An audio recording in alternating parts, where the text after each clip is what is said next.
Good morning to everyone. Welcome here. Today, the welcome address will be from Rolf Tarrak and Stephen Friedman, the International Association of Universities from European University Association. But to begin, I want here with me Professor Paleari, who was one representative of the Italian system universities in European Association. And the significance of the address of Professor Rolf Tarrak, Professor Stephen Friedman, is that we are a large community. Thank you. Thank you. Thank you. Thank you. Good morning, everybody, guys. And it's my pleasure to be here and to share with you a few seconds, not a few minutes, before starting. Just to say one thing about this. I'm very proud to be here. I have been very proud to be part of the European University Association for 4 years, and it is a great privilege. My warm gratitude goes to the people of European University Association that are here among other friends. So let me, a special thanks to the President, Rolf Tarrak, the General Secretary, Leslie Wilson, Jean Chambatz, and Paul Boyle for being here. I learned a lot after this experience at the European level, and I think that nowadays there is no future for Europe without Italy, and there is no future for Italy without Europe. And the second point, the most important one, the new Europe will start with the new university system that is able to be inclusive and open to everyone and to everybody. So I would like to say thank you very much, Rolf, for the job you are doing at the European level. We are part of it. We are very proud, and we want to share with you and with the other guests this special moment in Udine. Thank you very much for having organized this. Thank you. Thank you. Thank you very much, Stefano. And then I call Professor Rolf Tarrak, who is the president of the European University Association. Thank you for your presence. Thank you for your welcome address. Thank you very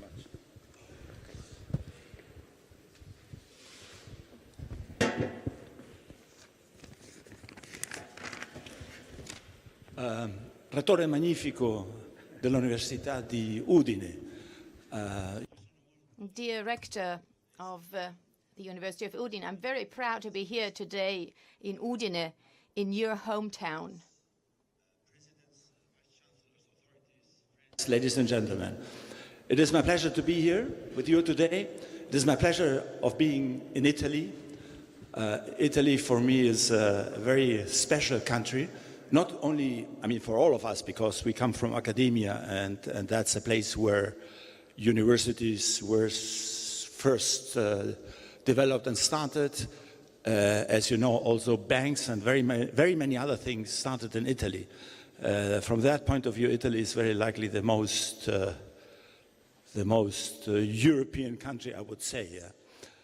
Now, it is, as a physicist, of course, it is also for me a special privilege of being here, because this is a country of Galileo and of Torricelli, and the country of Majorana and Fermi and Ruby and so on. The tradition in physics, which is my field, you know, I can't forget that, although I'm slowly forgetting physics, is remarkable.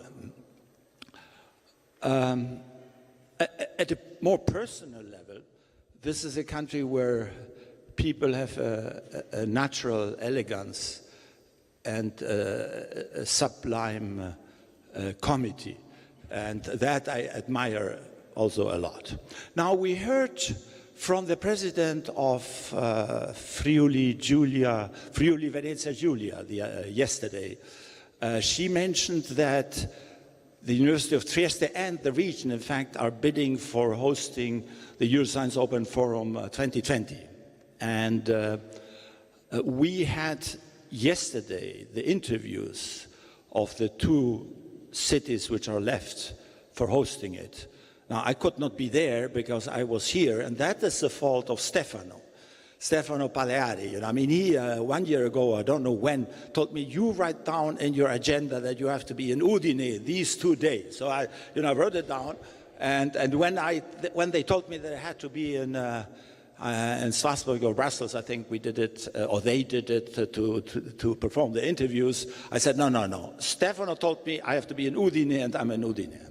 Anyhow, so I hope nevertheless that Trieste will be successful, and of course that will also be very good for you. Now, Stefano, let me tell you a little bit about the European Universities Association, although Stefano has mentioned already that several of the members of the board are here and the Secretary General. It is a large association with some maybe 800 universities. There are almost 60 Italian universities. And if I welcome you here in the name of on behalf of the European University Association, in some sense, you are welcoming yourself if you're members of the association. It must be one of the countries with the largest number of universities, which proves the European spirit of Italian universities. So, the association also has a council, and in the council, so the universities, they come from 47 countries. So it goes well beyond the European Union. And then there's a council, and in the council the members are the rectors' conferences. So you have CRUI as a member of the council.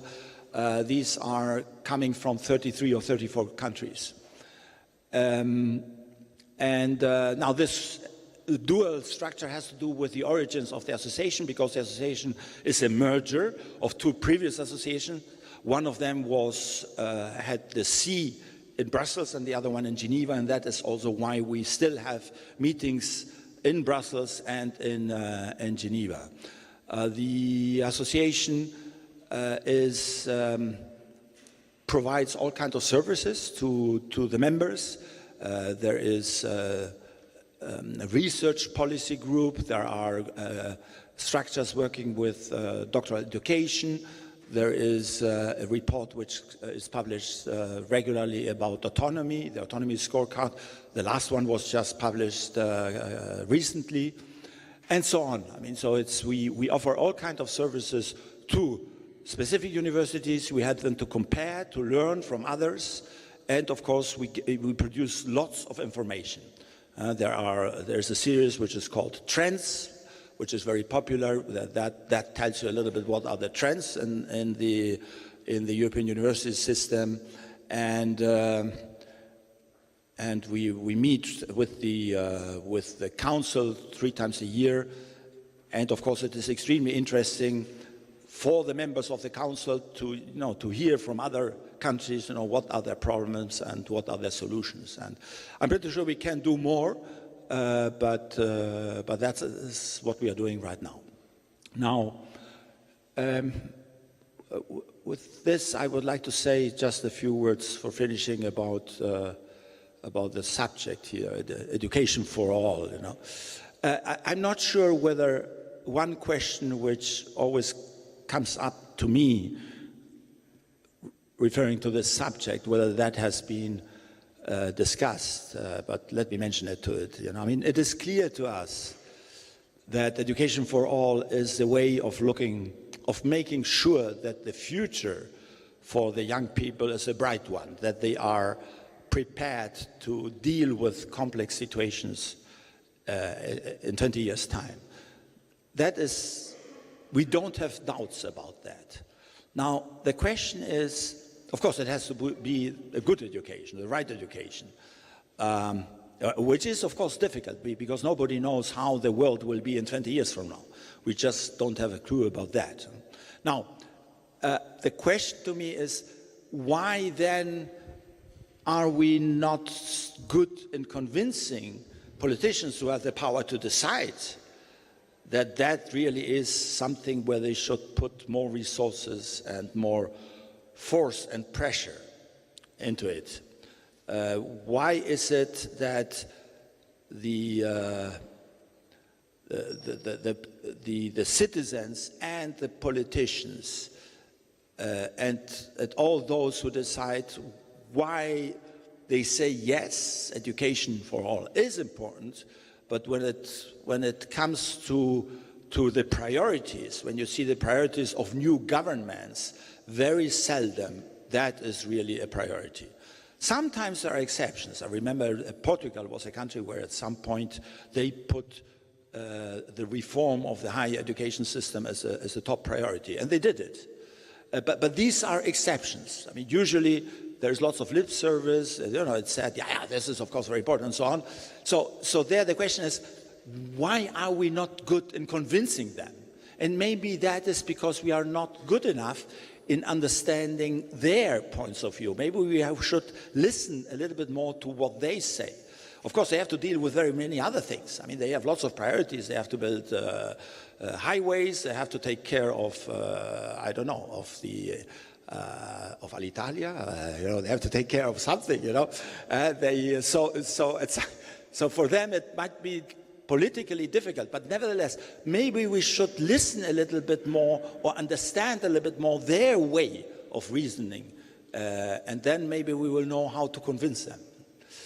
And with this, I would like to finish because since I'm finishing a little bit on a pessimistic note, I would like to finish with a sentence by Gramsci, which you of course know, contro il pessimismo della ragione, l'ottimismo della volontà. So there is optimism also for the future. Grazie. And now, please, Professor Stephen Friedman, who is the member of the International Association of Universities. Thank you very much. Thank you. Thank you again. I'll be brief because I've had the opportunity to speak with you yesterday. But here, representing the International Association of Universities, we welcome the opportunity to be with all of you. As an international organization, we care deeply about European institutions in the context of the global higher education environment. So 2 points about the higher education environment in the context of G7 and Italy. In our view of education for all, we need to, as international organizations, pay more attention to students on faculty on the margins. And I'll just mention 2 groups that the International Association of Universities see as significant in the next 20 to 30 years. One is the real significant gender bias that occurs in higher education. It's been true for hundreds of years. It's less true in 2017 than it was 50 years ago, but there is still a wide differential between opportunities for women and men in leadership in higher education, in faculty roles, and in terms of student engagement, particularly in the areas I mentioned yesterday where growth is significant. If one looks at the fields of science and technology, there is discrimination in real serious, and I use the term discrimination, understanding it's a strong term. We, as a group of education leaders, particularly as we engage in G7 conversations, need to realize it's our responsibility to be more aware of how we engage with our faculty and students and model that education and model that relationship. I do hope in our talks today we could spend a little bit more time on that issue with the emphasis on all. My colleague put the emphasis on education. I will put the emphasis in terms of the International Association on all. The second point is that we will see tremendous growth in the student population. By 2030, we will have 400 million students studying in the globe. Many of them are interested in studying in Europe. Many of them are interested in studying in Italy for the reasons we described yesterday. Tremendous cultural context, tremendous history, tremendous opportunity to learn from higher education specialists who have spent their entire lives and many centuries in higher education. The university system began here. When we think of the 400 million students, most of that growth is going to come from countries that did not experience our rich tradition over 400 years. For example, China, most of the universities are relatively new, with academic freedoms still being worked through. We need to think more about how we model ourselves to students from countries where academic freedom and freedom of speech is understood in a very different context. Just one more word about that growth. In the United States, for example, at the graduate level, we have an enormous number of foreign students. But in the last year, like most institutions at Fordham, half of our foreign students are from China. Half. That was not the case 10 years ago. We expect that number to grow. We expect the numbers of Chinese students to appear in European and North American context to really shift the emphasis in terms of disciplines and import. I only bring that 400 million number to our attention because as we think about education for all, we need to pay even more attention to the students that will be coming our way from other parts of the world that are looking for experiences not only relevant for themselves, but relevant for the global context that we find ourselves engaged in. Issues of sustainability, climate change, disease transmission. These are issues that people from around the world are going to expect Italian universities and European institutions to take as seriously as possible. So thank you all for inviting the International Association to be part of these discussions, and we look forward to a day enriched with opinion. We are an opinion-rich community. I noticed that in Italy, and I think it's wonderful, and I hope to have those opinions even more enriched by our conversations today. Thank you. Thanks to Professor Stephen Friedman. And now we can start with the work of the Roundtable Education for All. First, I wanted to say thanks to Desmond Birmingham, who is not only the chairperson of the presentation, but is the director of Varkey Foundation. Varkey Foundation is a very important organization for the development of education and the reason for which he is here with us. Now, some information, technical information from the back, and then we can start. Thank you.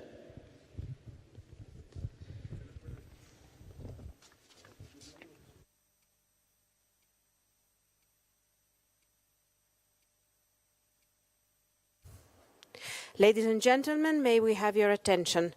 Please wear your headsets. That is going to be the only way you can follow our works, because the speakers' voices will not be amplified in the room. So please wear your headsets.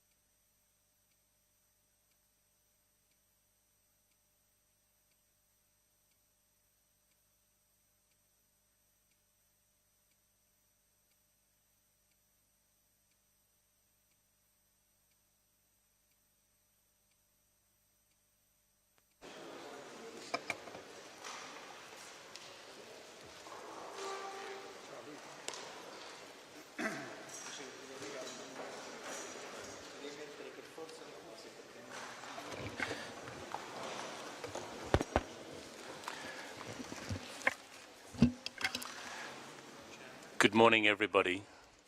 This is a slightly strange experience of talking and you listening to me on your headsets. I think the advantage for you is that you can be listening to something else on the radio, and I won't know. So, firstly, thank you very much to Alberto and everybody for inviting me to chair this session. One thing I wanted to do before we start is perhaps thank Alberto and the colleagues from Udine for that wonderful dinner and reception last evening. It was a very enjoyable experience, and perhaps we should just give a quick round of applause to say thank you very much for that.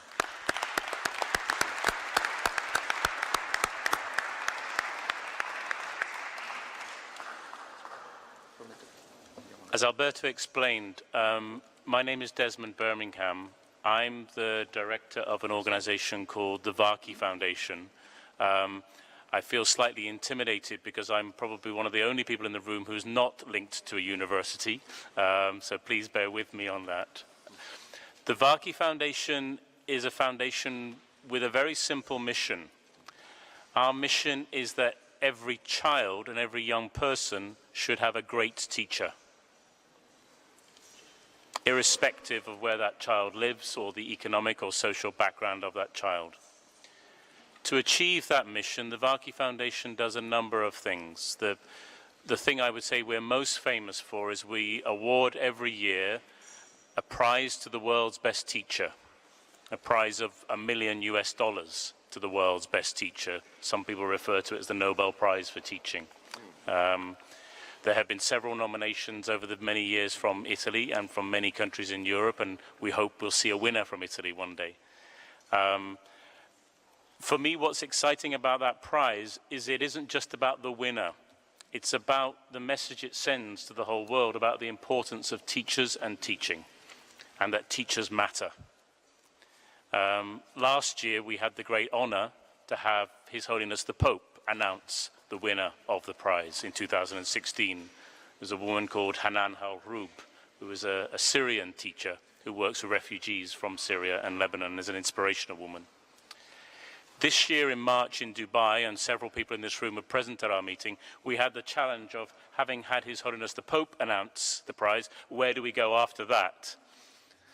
So what we did is we went to the International Space Station, and we had the astronaut from the space station read live the winner of the prize.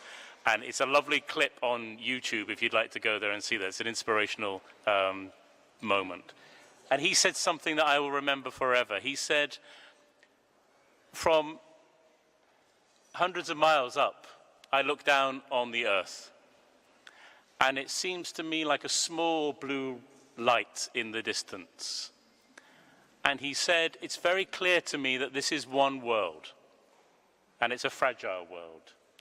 And he said, for the first time perhaps in history, I'm talking to all the teachers in that world and sending a message of you matter. You matter to all of us. And for me, that was a very important message, and an important message actually for the discussion that you've been having here over the past 2 days. We're talking about education for all, and one of the tables that Fabio was chairing was talking about global citizenship. And I think for me, it's that sort of perspective from up there, looking down, that we need to keep in our minds. The other reflection I wanted to share before we go into the discussion on the main points coming out of the meeting is I had the pleasure and the honor to be invited to Udine this time last year for the Festival of Knowledge then, and it was a great opportunity. It was the day after the referendum on Brexit in the United Kingdom. And I said at the time, the day after the referendum, that I was still a European citizen and proud to be a European citizen, and I hope it will remain so. We're a year on. And a year, what a long time a year is in politics. If we think about what has happened in the past 12 months in politics around the world, and in particular in the G7, and if we think about the disruption to many of our societies, particularly here in Europe, from attacks from various sources that have happened in the past 12 months, and if we think about the challenges that our children and young people have been facing and encountering in the past 12 months, it's a very different world.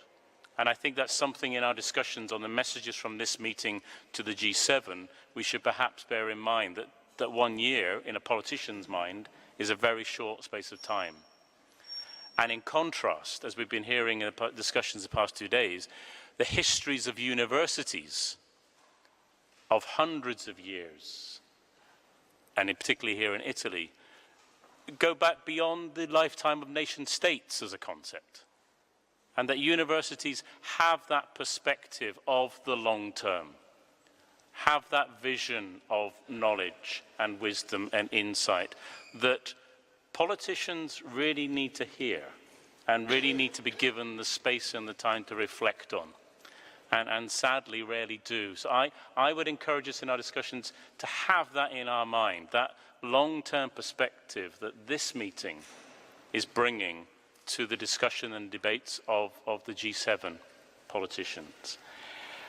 And then last reflection was actually prompted by a discussion yesterday coming from the airport with one of our student participants who is a paleo specialist and who does work on climate change by looking at rocks and evidence in rocks. And she was explaining to me that it is possible to look at frozen air bubbles in the ice caps that are tens of thousands, hundreds of thousands of years old, and see the carbon dioxide content in those air bubbles.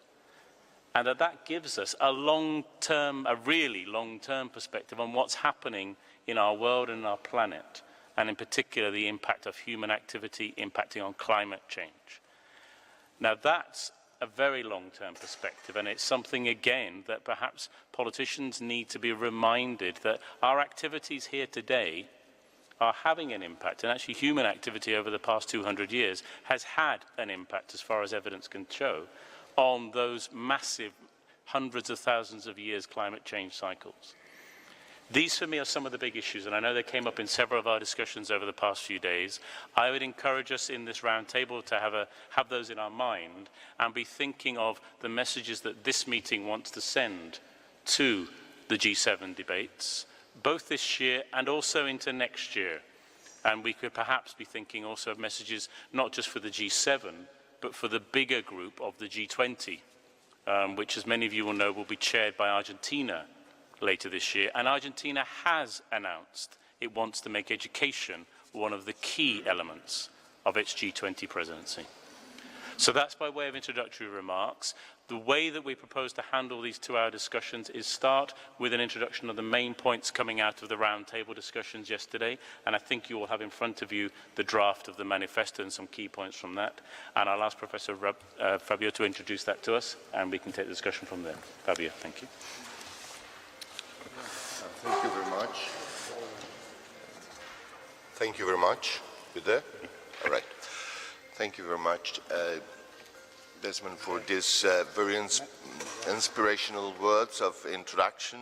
I think I will start from what you said and take up your vision of universities as long-standing institutions, and this historical perspective tells us that before becoming citizens of a state, we were belonging to different communities.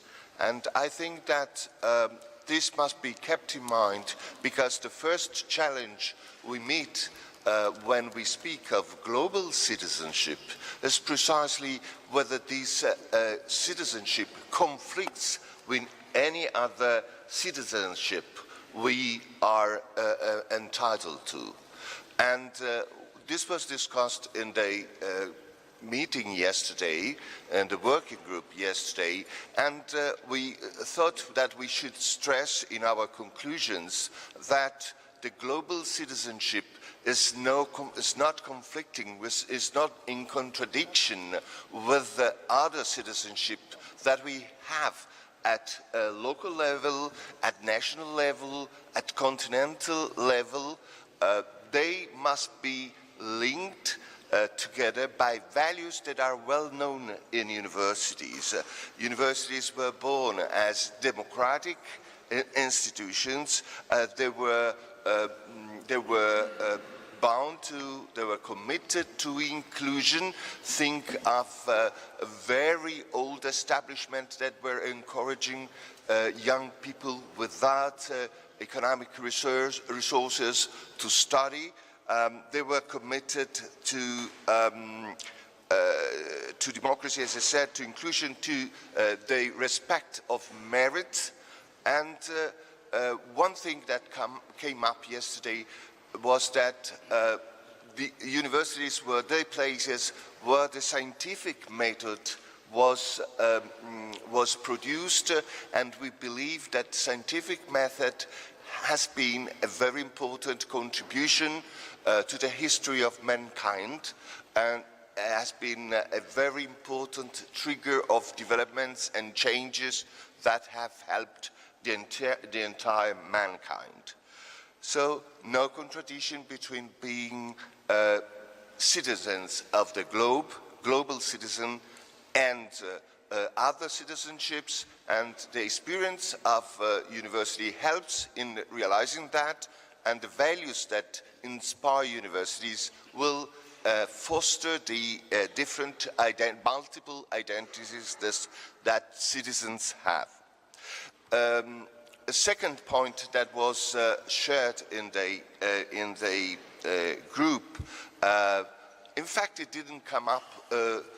It came up at the very end of the meeting, but I think it's very important, and we don't want to give it for granted, is that a very important part of citizenship, and certainly of global citizenship, is respect and of gender differences, but also fight against anything that may be considered as a barrier to a full inclusion of women in the administration, organization, management, and the entire community life of universities and of political communities. So universities must engage in making it clear that no citizenship is entire without a participation and positive actions that encourage a change in favor of the presence of active presence of women in society. As for the universities, we think that it is very important to facilitate the access of young women to STEM higher education programs. This is a second point. So citizenships, global citizenship does not contradict other citizenships, and presence of women is a crucial point in these citizenships, and especially in the life of universities. A third point that we discussed about is that we believe that global citizenship can become a matter of teaching on its own right. The history of sciences shows that very many fields that we consider sciences today were born in order to answer to demand that came from social society, from the development of society. We believe that it is high time that we start considering global citizenship as a matter, a transdisciplinary, interdisciplinary matter on its own right. And we suggest that some institution would take up the task of having at least 2 chairs in each country that yearly pose global citizenship as a matter with academic credit and with teachers teaching this matter. Fourth point, we see that international mobility, as it was told a minute ago by our colleague Friedman, there will be a terrific student mobility in the future. Nowadays we have about 5 million people, young people studying in a country different from the one they were born in. This will continue. We want this to continue in spite of walls, in spite of the absolutely important concern for security. We know that there is such a problem in students and staff mobility, but we don't want this to hamper this mobility. So I think that we think that every university and every association of university should try to discuss with governments a way of making it possible, making the students' mobility possible in spite and without contradicting our concern for security. We spoke metaphorically of an academic passport, not as a privilege to the academics and the students, but as the idea that there can be and there should be ways of making mobility easier. The fifth point was the idea that we want to expand Erasmus-like experiences. We think that Erasmus was a terrific success. Europe, under this point of view, was a laboratory, a testing ground of what can be done to the effect of integrating different traditions in teaching and developing professional skills. I think that this should be expanded. We think that this should be expanded and also ameliorated in the sense that we think one weak point in this experience may be the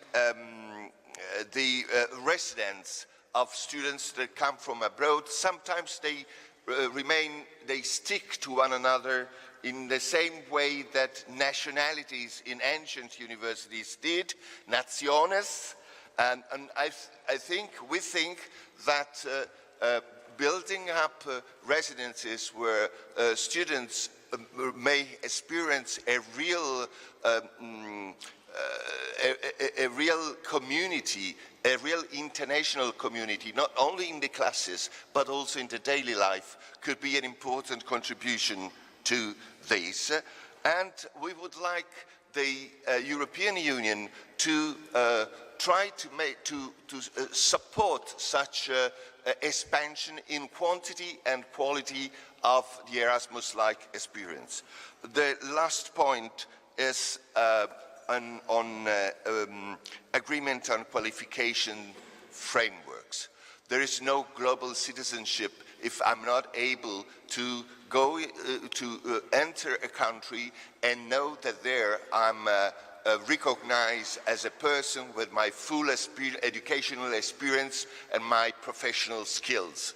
So this is only possible if we build up frameworks where what I've been learning in Germany will be recognized in Venezuela, and what I've been learning in the United States will be recognized in Israel. So there are international organizations that are already working at this.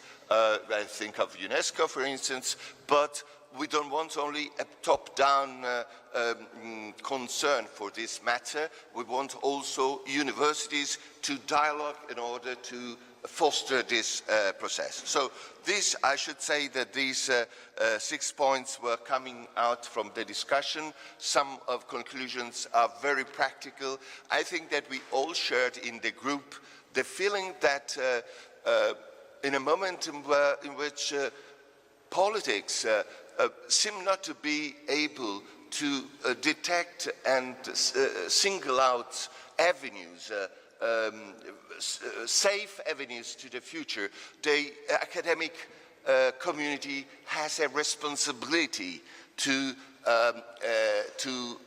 give at least advice as to the direction these avenues into the future should take.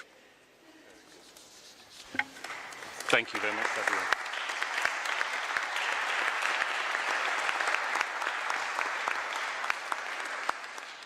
Thank you, Fabio, for that brilliant summary of a day's intensive discussions. Thank you very much. Tommaso or other chairs of the round tables, I don't know, did you want to come in with additional points? Please, Angela.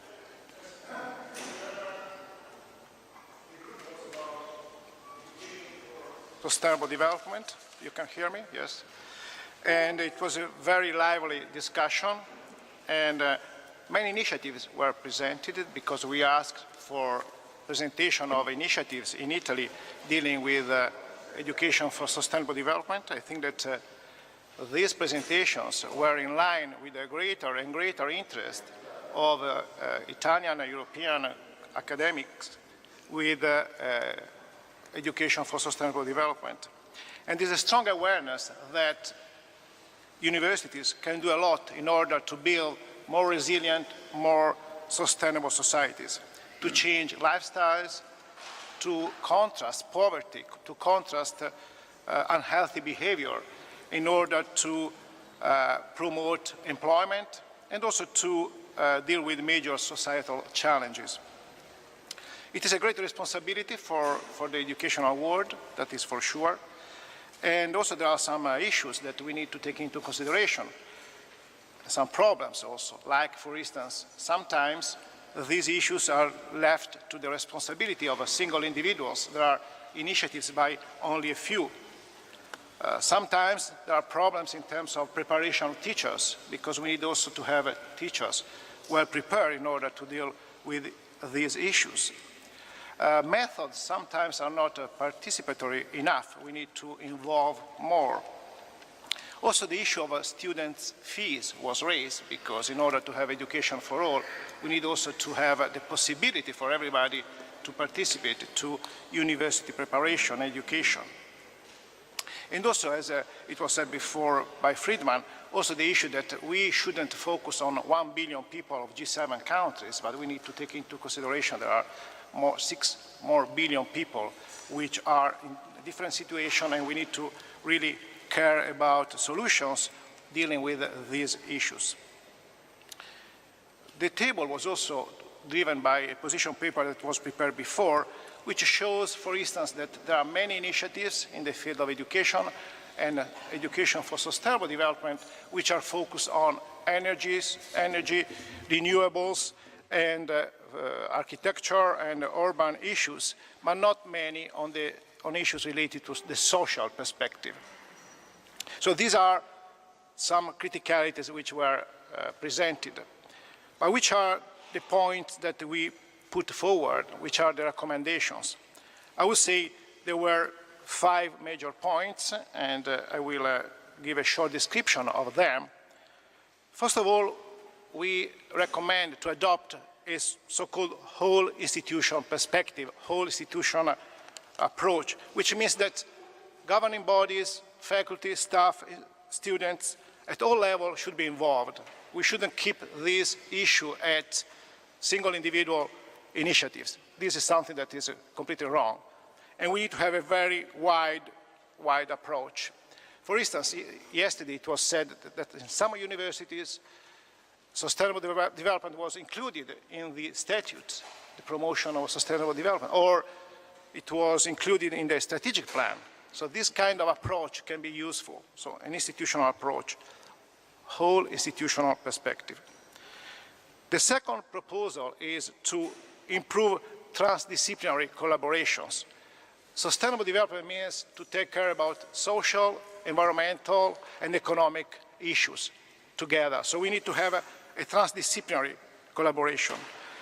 But also it means that we need to care about principles and values. So we need to promote social, environmental values and principles, and integrate in our education critical thinking and cross-disciplinary competencies. This is very important, this is a second recommendation, because at the end what really emerged yesterday is the role to be given to the social perspective.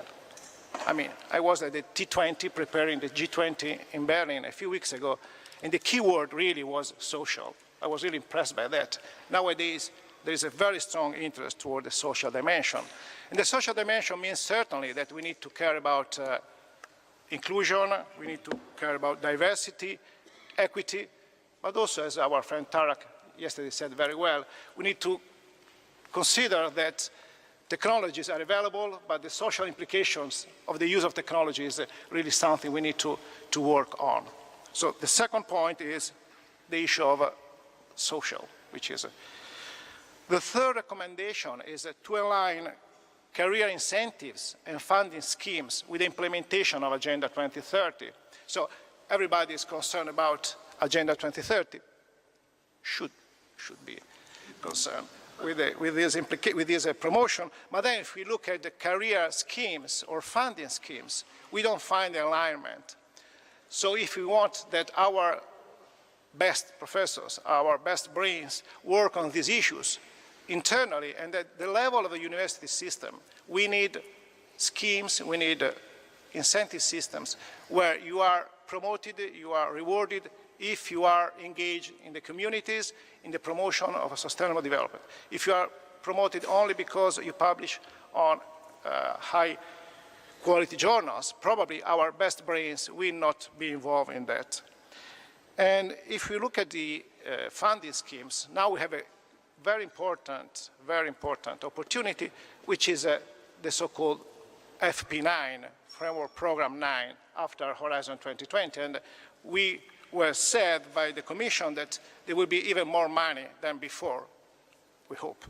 And there are papers around saying that there should be room also on solutions. I mean, there should be money for frontier research, but also on solutions, on the promotion of solutions, but also on what is called how we better understand the present and the future, because really what we don't really understand is what is going on. So the fact that in Brussels there is a debate on new ways of funding research should incentivize us to put with a strong emphasis that we need also to have money to go in this direction. The fourth point was about ICT. We all know and we are all aware that MOOCs will not change or will not substitute our work, because what is important is that the face-to-face teaching is to give the experience of living and studying with others and to listen directly from experience, that is for sure. But anyway, ICT, MOOCs and other things like the use of social networks or social tools can be very important in order to promote a wider inclusion, in order to have a problem-based learning. So there's a lot to do in this direction. And fifth, the last point was about networks, because we want to build stronger and stronger international networks. And for instance, this meeting, but also the participation to groups and networks like the European University Association or the International Association of Universities can be very important opportunities in order to build new ventures and new initiatives with other universities both from developed countries but also from developing countries. So I think that this is very important in order to make our efforts more and more effective. So these are the 5 points that we have considered, and we think that it's a hard work in front of us, but education can give a lot in order to reach more sustainable societies. Thank you.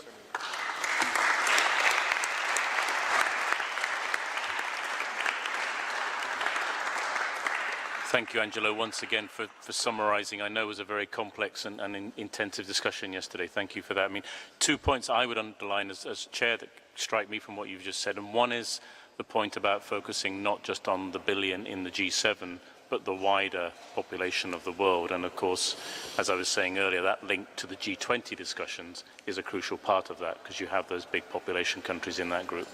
And the second point, and this is bringing my perspective a bit from Vaki Foundation, I think, is the importance of emphasizing the roles of a university in supporting teachers and the critical importance of teachers in schools for so much of this agenda. And of course, universities all around the world are training teachers, are increasingly working with teachers as research partners.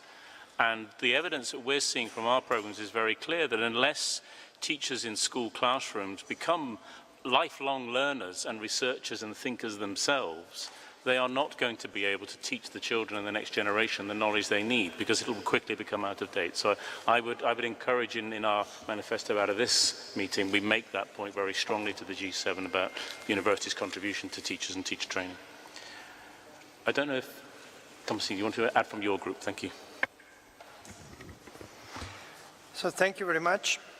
We discussed in the table about higher education, culture and society, a lot of topics that were very interesting for the potential implications in the field of manifesto. I must confess that we started from a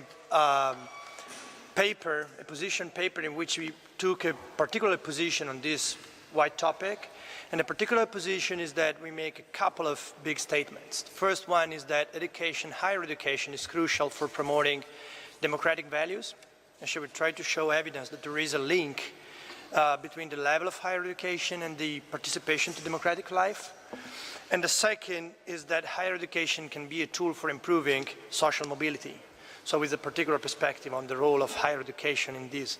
And to express concern about the still persisting gaps in opportunities to have access to higher education and the implications for the future after education is taken. So based on these two big initial points, we also try to converge to 5 suggestions and points. So the first one is that we should be aware, and government should be aware, that the first contribution of higher education institutions to culture and society is to do well what they do. That is teaching and research. And high-level teaching and excellency research and the ability of creating outreach initiatives is the primary way in which universities could and should contribute to the society in which they live. And in this respect, it is very important that the society express the needs they have so that the teaching and research can be aligned to the challenges that are promoted by governments and local territories. The second point is that if we want to do something which is really concrete about helping social mobility through higher education, is to create more opportunities for students from low socioeconomic background to have access to higher education, and also to try to target the success of these students. So it is not only a matter of expanding higher ed, which is a point that we treated, but it also to try to invest money to help those students to complete. And this is not only a point of making the cost as low as possible, so it is not just a matter of tuition fees, which is important. It is not just a matter of educational costs for living costs, which are important, but it is also an investment that should be directed to lower the cultural barriers. So creating the environment to which students from low socioeconomic backgrounds can understand that they can go to university. They can go to tertiary education. There is a possibility for them. It is a worth cultural and economic investment. Then we focus a specific point, the third point, on the role of higher education institutions in trying to create policies at primary and secondary educational level. So the evidence that we showed in the position paper is that inequality tends to be created much before higher education. And it tends to persist at higher education level, but it is created with different opportunities at primary and secondary level. So everything that higher education institutions can do to interact with schools at primary, pre-primary and secondary level to try to reduce the level of inequalities at that stage will create opportunities to more equality of opportunities at higher education, at access of higher education. Then we debated a lot on a question which is, does education for all mean that we need more access to higher education, so more students in higher education? And after a long discussion, I think that our answer is basically yes. So we need more, a higher number of students into higher education. It doesn't mean that all the students should receive the same kind of higher education. The way we can achieve the results of more higher education for all is try to diversify the way higher education institutions provide education to those students. So there should be flexibility in curricula, there should be teaching offered that should be tailored to different kind of students by age, gender, taking into account previous education, taking into account different perspectives in disciplines, different background, different income levels, and so on and so forth. So it is to promote diversity, so that also in the teaching offer, so that we can accommodate diversity of higher education students, but with the idea in mind that we need, for the kind of society in which we live, more people with tertiary education in the world. And then the fifth and last point is about the potential for higher education institutions to promote social mobility, economic development in developing countries. And the way we discussed about how it should be done is to ask to international organizations, foundations, governments, to provide support to initiatives of universities in developing countries. So the idea is to develop those partnerships there, and promoting partnership between universities in the developed part of the world together with universities in developing countries, and to make the autonomy of universities work in that case. So not to create, unique formulas to everyone, but to leave universities to experiment partnerships, 1-to-1, 2-to-2, and then create within the framework of international cooperation initiatives, bring universities at the table. And so having them together with companies and governments in the tables in which we discuss these kind of initiatives. Thank you.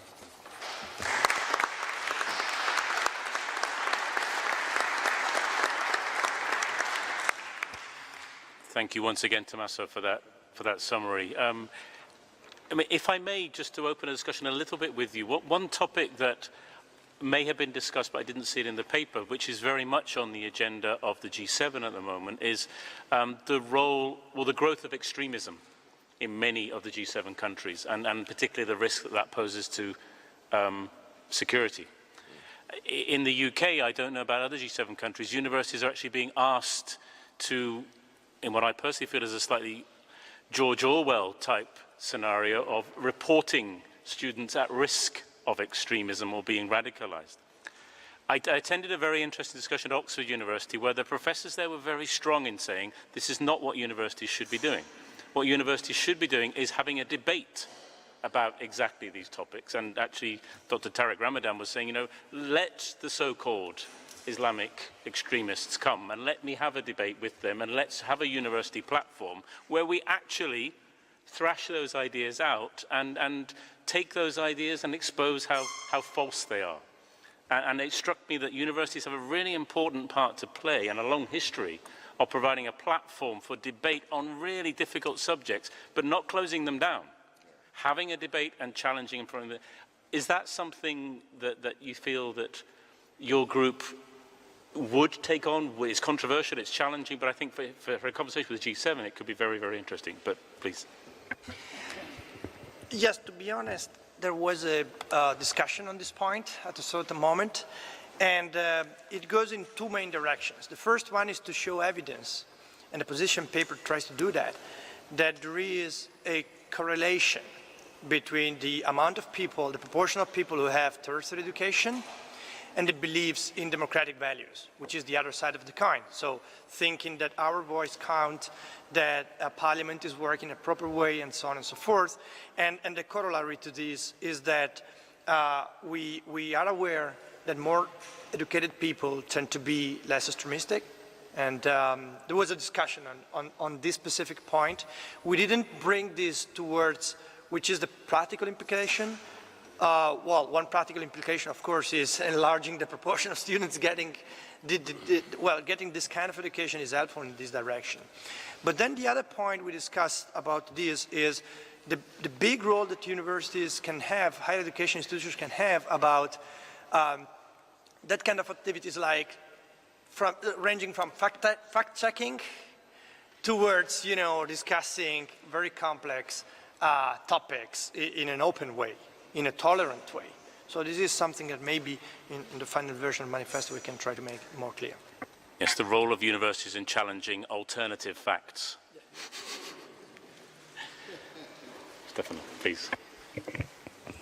Thank you. Good morning. And let me first express my thanks to the participants to the roundtable number 4 dealing with economic development. And we learn each other, and we are trying now to summarize the contents of the discussion.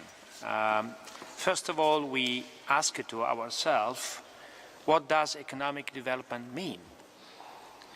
To increase the GDP, maybe, but you may consider thinking of the sustainable world that a more efficient use of automobiles will probably reduce GDP instead of promoting its growth. And this means that economic development is not necessarily associated with the increase of the GDP. The second is to increase the quality of our lives.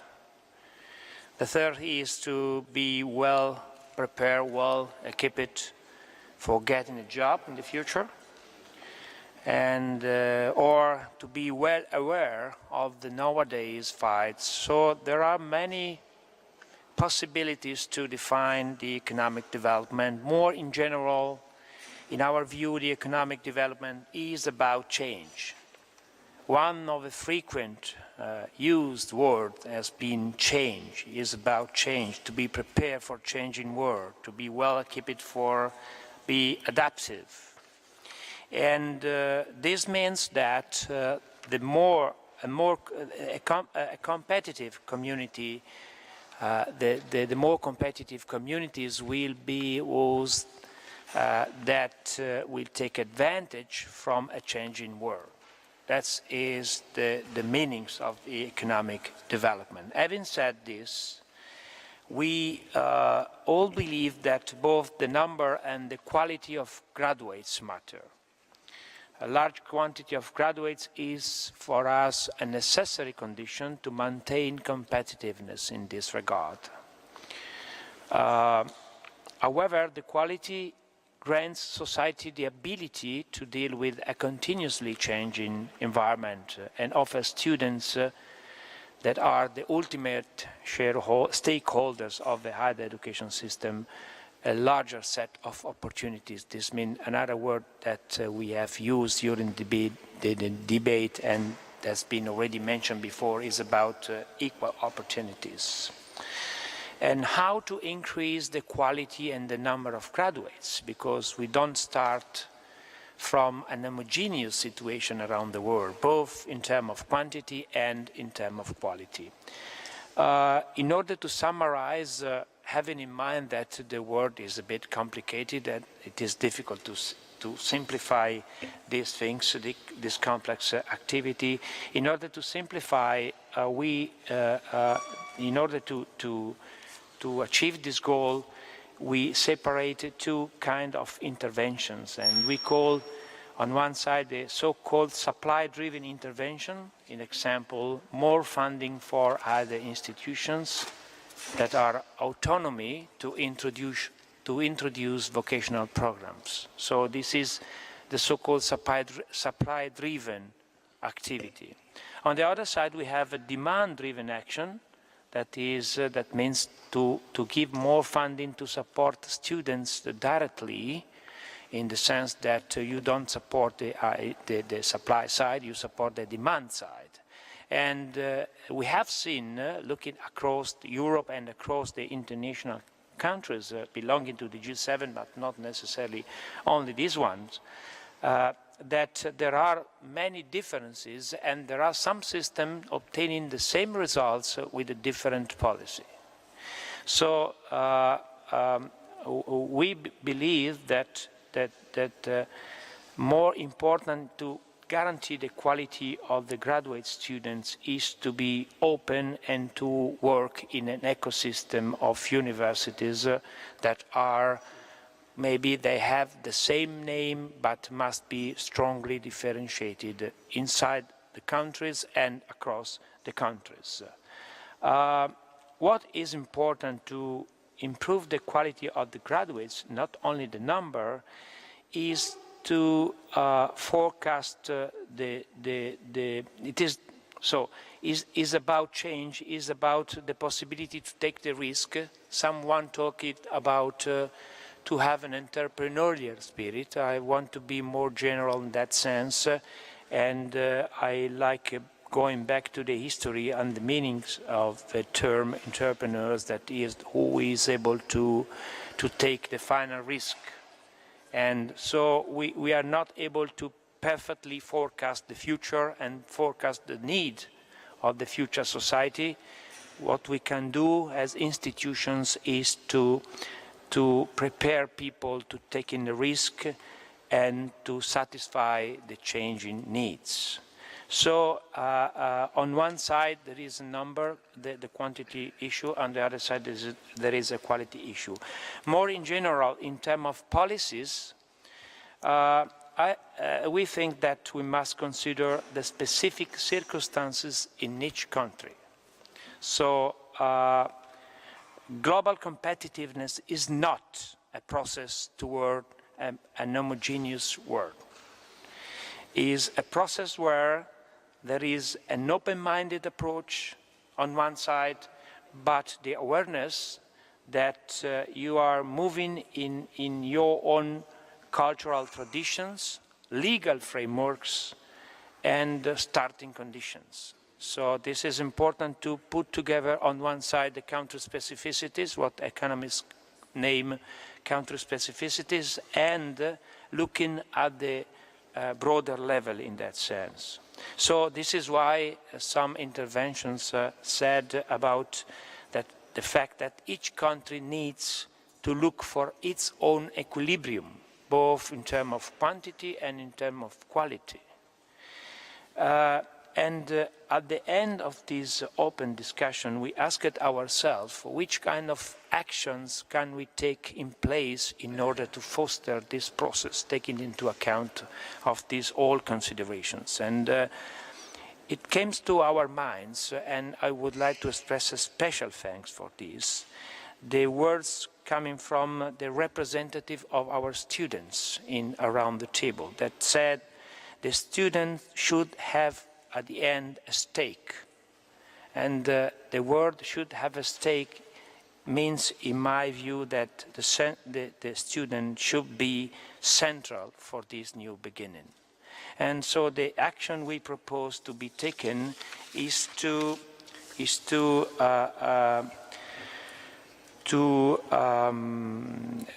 create an international mobility framework allowing students the so-called portability of their right to education.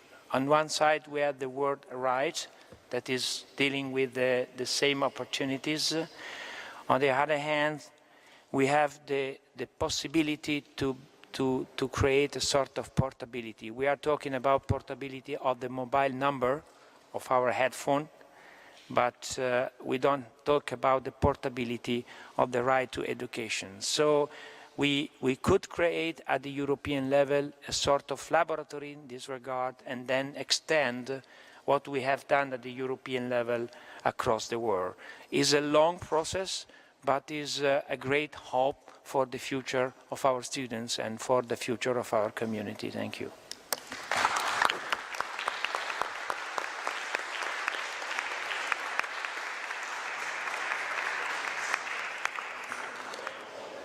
Thank you, Stefano, again for that tremendous summary. And I thought that last point you made is an ambitious and radical proposal, and it's exactly the sort of thing that this group should be putting to the G7 to address. It's also something I know from our own conversations that Argentina is interested in discussing, particularly linked to education and teachers, and it might be a link into the G20 discussions as well. So, colleagues and friends, we have about an hour remaining for this discussion. What I propose we do now is spend 45, 50 minutes having a discussion around this table and also from the audience members. And then at the end, I'll ask Fabio to help us with a summary of any key additions or changes to the manifesto, if that's okay with you. Thank you, Fabio. And just picking up on Stefano's point of the very valuable contribution of the students to these discussions throughout these 2 days, I would encourage our student participants who are here to please do feel free to stand up and make your contribution to this discussion. Let me throw open the discussion then, and please, if you would, in the normal way, indicate your wish to speak by raising your name flag. Thank you.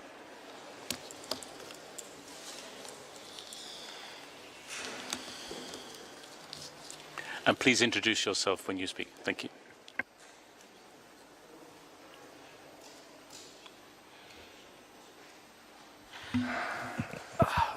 Thank you very much.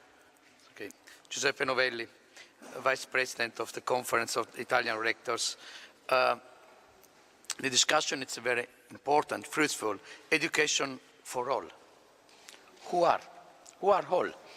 Students, senior citizens, migrants, refugees, people with some difficulties, for example, for mental retardation, people in jail, people with some difficulties in general, economical or social and others. Recently, many universities proposed some initiative towards this group of people. For example, the Italian Conference of Directors, which is the president, we suggested last year a bilateral agreement with the trade unions in order to facilitate people of this class of people, with, in particular with the children of metal workers, because they are in some economic difficulties. We found some funds of trade unions to put together with the funds of the universities in order to pay for this. This is a national program, and the main Italian universities start with this. For refugees and migration, we also activated many programs to facilitate this group of people.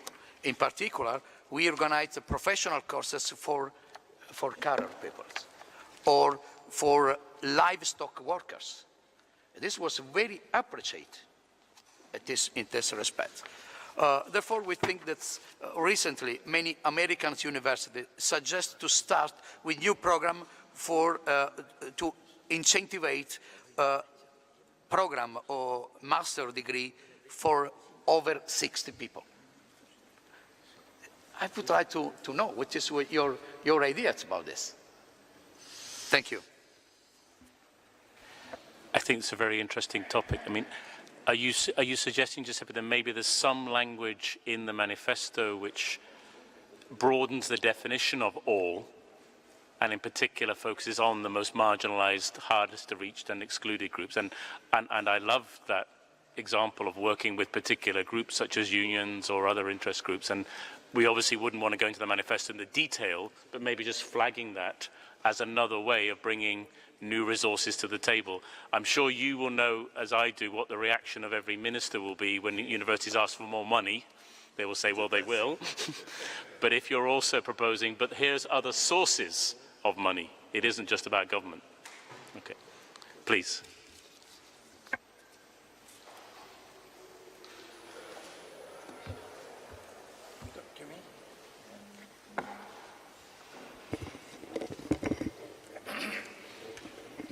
In the discussion of my group yesterday, I raised the point that I don't hear been present in the proposal of manifesto, and I would like to see whether we agree to quote it in our last declaration. The point is that we are moving towards internationalization of culture and even of universities, integration between different countries, and it is not accepted, particularly in Europe. I am Italian and European as a man. I am not Italian and European as a teacher. Why? Why not? Because competencies of the Union, European Union, exclude education out of its interest. We cannot discuss in European institutions problems of education, because it is supposed that Europe should be interested in lots of fields, trying to integrate different states within the Union itself, but we cannot think of education. This is something that is absolutely contradictory with culture, education, and Europe. In the next opportunity offered by discussing the Constitution of Europe, which is based on treaties, on agreements between different states, I think that our conference here should raise the idea that one of the points of changing the treaties is to give to Europe competence in education and university. Remember that one of the best things as university we have done during these years is Erasmus. Terrific success. It is not regulated. It is sort of spontaneous movement.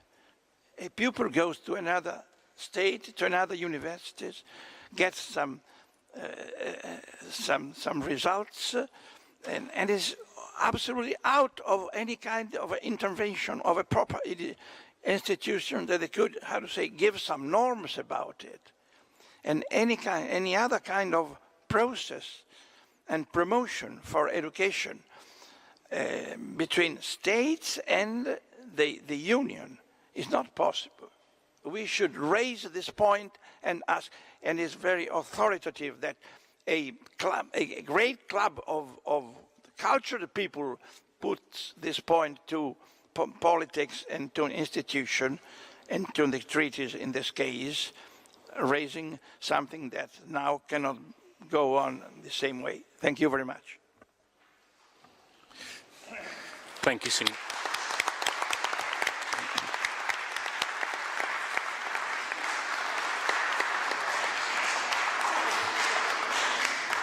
Thank you, Luigi, for that intervention, and I would strongly support your point about Erasmus. I think it has been a transformative program. It's no coincidence in my mind that 75% of the voters under 30 in the UK voted to remain in the European Union.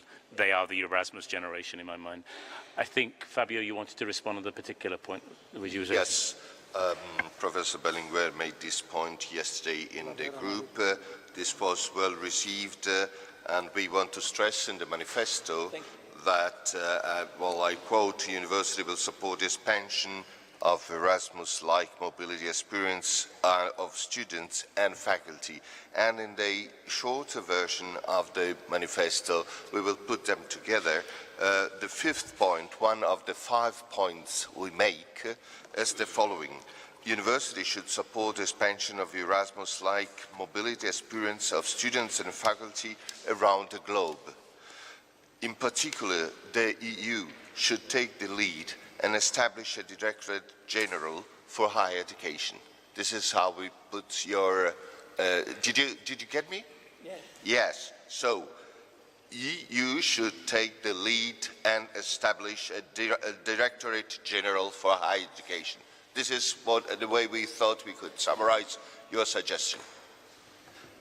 But the change of the treaties does not depend on EU, depends on states, because they are the states that make agreements. So I don't know whether it's possible to put it this way in the manifesto, but reminding all the states, members of the EU, who are the EU, of course.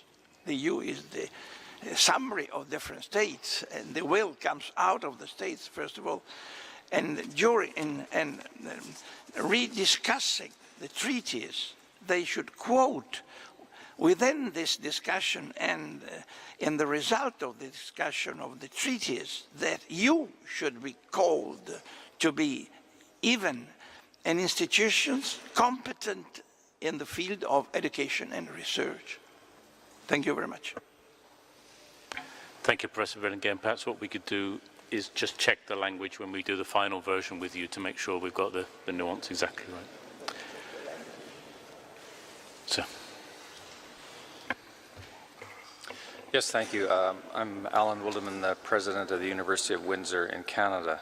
And I just wanted to make one small comment. I've greatly enjoyed the roundtable discussions, and hearing the summaries this morning were very good and very insightful. I just want to make an observation as I look at what universities around the world are doing. There's this conversation that's happening, which is I seem very loud as I'm talking to myself, but sorry about that. There are those who say that I like to hear myself talk, but I want to say that there's this conversation happening around this table, which is wonderful. But there's another phenomenon that occurs, which is the obsession of universities with elitism, and there's a very large engine of propaganda and communication globally that says that we actually are elitist, and without casting aspersions on the most ready target for that, the international rankings that go on, it still is propagated, and we all are victims of that. We all like to say, whenever a politician comes to our university, we like to say, well, our university has one of the country's best so-and-so. But I think that we absolutely have to get beyond this concept of elitism if we are going to address the challenges that the planet faces, and education for all cannot become elitism for all. And I think that perhaps a simple way to start is to ask ourselves to articulate to our communities, and I mean our local communities, our towns, our cities where we live and work, to articulate not only what we do best, but to articulate the problems we are tackling that are relevant to the people around whom we draw our support. And shifting our conversation to one of saying, what problems are you solving,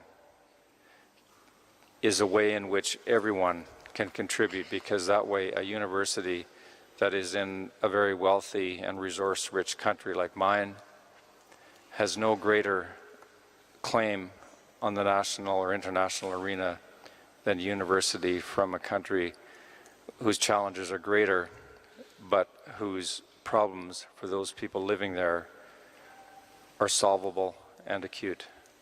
So just somehow trying to find language that I think addresses this issue, that education for all cannot become elitism for all.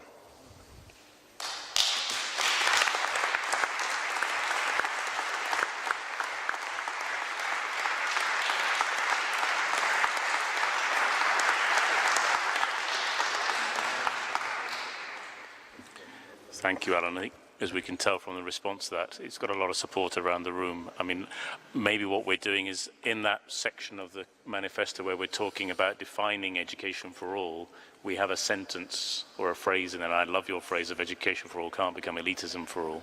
It is powerful. The other thing that strikes me is that perhaps emphasizing the contribution of universities to solving local problems as well as global problems. I think is very powerful. Thank you. Further comments around the table or also from the audience? Please, if you want to speak from the audience, wave your hand and get our attention. Anybody else around the table? Sir.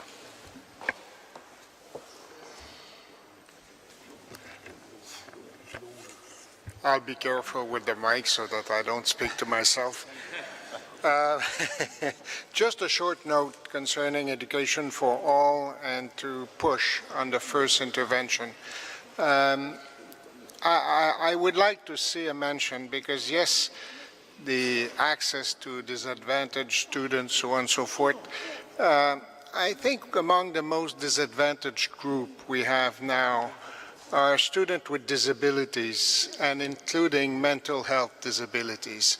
It is a huge problem facing universities, and people with mental health disabilities have clearly a right also to be educated and to have full access to a higher education. So I wouldn't mind if it was specifically added to that little phrase. Very good. Thank you, Jacques.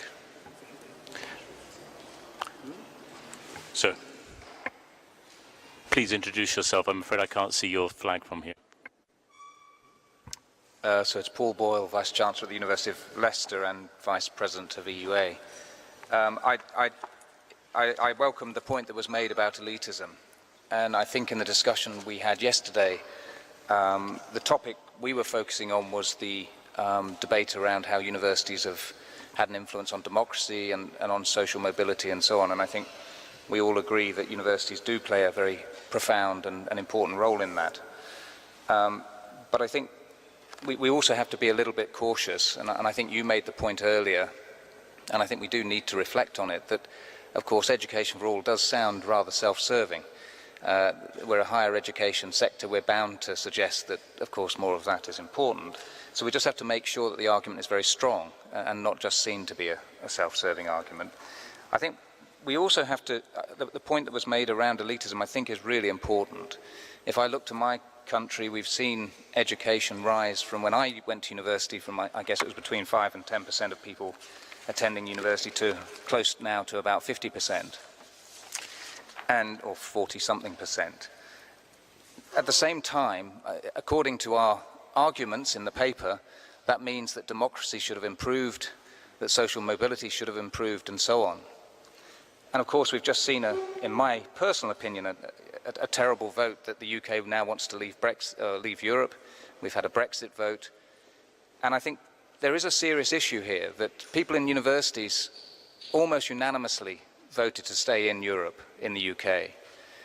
And I don't think many people in universities socialise with or are aware of many people who voted to leave. And there is a risk here that we are, in a sense, separating, and that our voice is not necessarily being heard by people who, in theory, we are claiming we will be able to speak to. So if universities are playing this crucial role in democracy, it's quite clear in the UK, for the first time ever, Universities UK campaigned to stay in Europe. We've never had a campaign where all universities have signed up together, and they were able to do that because there was a unanimous view that staying in Europe was the best thing, not only for universities but for the country. That campaign didn't work. Now, it's not just down to the universities that it didn't work. Of course, there's plenty of other factors. But I'm just really having a note of caution here that there is a slight risk with the way we describe the value, the importance of universities. We've got to make sure that those voices are heard by the right people. Thank you, Paul, for that well-made intervention. It's point well taken.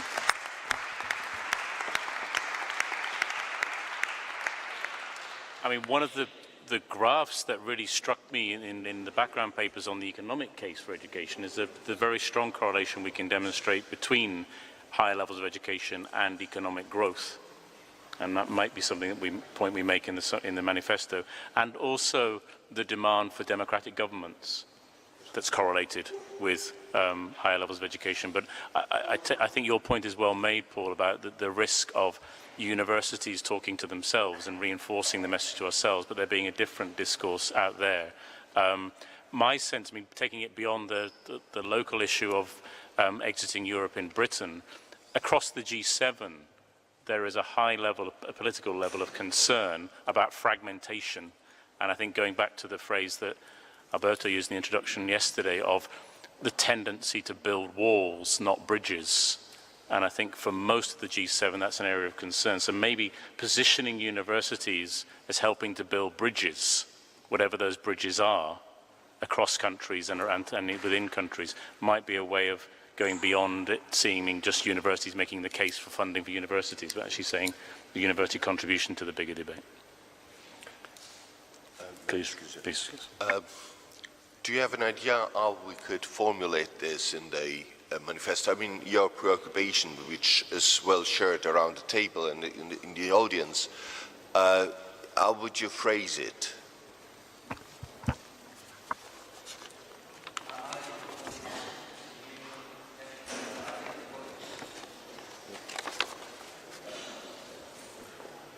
I think the point that was made just now is the right one. We have to be able to speak about the value that universities bring. In fact, we do have huge impacts locally. In fact, we do make a big difference in our local communities. We do have a huge impact on economic growth. We all talk about universities as anchors of growth in our local regions. But I think there is a risk that sometimes that's a little bit taken for granted. And I think those sorts of arguments, in addition to the grander arguments around democracy, which are all very important, but in addition to those sorts of arguments, I think really need to be made strongly. And it, you know, frankly, in the end, when we have a room like this, which is full of people from universities, it's, you know, we are effectively doing exactly what we've just described. We are speaking to ourselves and persuading ourselves that this is valuable. I guess we have to have some form of, we've talked a lot about outreach and sort of communication of the value of universities. I think thinking about how we deliver that realistically, I think we talk about it a lot, but perhaps don't deliver it as much as we could. Thanks, Paul. I mean, perhaps what I would suggest it's always difficult trying to get everything into a document which we want to be fairly concise. But maybe, Paul, if you wouldn't mind, during the coffee break, perhaps we could sit together and think about a phrase or a sentence that we could add into the manifesto to help capture that one point, if that's okay with you. There was somebody from the audience. Yes, please. Could we have a microphone or come to the table, perhaps, probably the easiest thing. Please introduce yourself.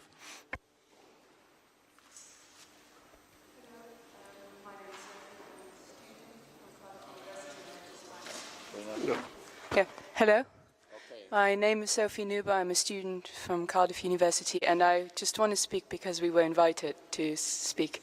I just wanted to follow up what he said, because I made this point yesterday shortly, but we actually had a discussion afterwards, the students, and this is a point that we find really, really important, which is the one that we feel that facts which we learn at university or in general are not perceived as facts in society, which is kind of following up on what he said. And I mean, my point was, my potential answer how to go forward was to start teaching a bit more of the facts of the pressing issues that we have, like climate change, for example, at a much earlier stage. This was widely discussed on the table, so I don't want to put this forward as a standing idea, but it's just one idea that we had as students, that these issues that are politically and socially so extremely complicated, that are so hard to understand and that are pressing for us as a young generation,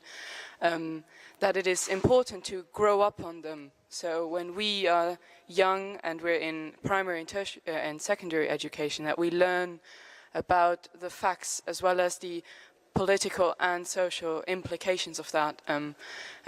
I've worked with young people that are younger than me, and I feel that I'm impressed by how much they understand about climate change and how much, even in secondary education, how much they know. And so I don't think that this is too hard on them. Yeah, thank you very much.